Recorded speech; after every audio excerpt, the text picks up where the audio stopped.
Hello guys, welcome to a new video from the channel. This time we check how to motion track on CapCut PC and how make the camera follow you.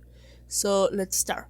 It's very easy to do it. So as you can see here, I'm in CapCut and I want to follow this person. So how you can do it? Well, let's go to text and let's add a text here just for do it and try to follow this. Okay, let's write a point here, like we make it bigger. Okay, so now I will put here only the point and then I select the video.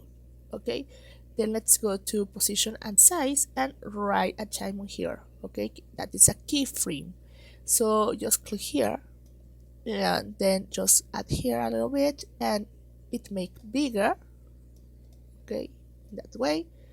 Then let's move a little bit and then move a little bit more like that one.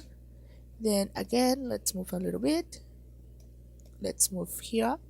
Okay, a bigger like this one, and then let's move another one.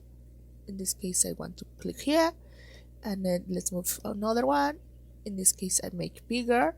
As you can see, we have another keyframe, and then again let's select this one and let's click here. Okay, as you can see, it's working. Now let's see the result. Just delete this one, the point that we wrote before, and check it. That's how you can do it. As you can see, it's very easy, and you can see that the camera follows the person and it makes a good effect, bigger, and follow the girl here running on the beach. So you can see that it's an amazing effect that you can try on your videos. Thank you for watching this video. Remember to subscribe and give thumb up to this video.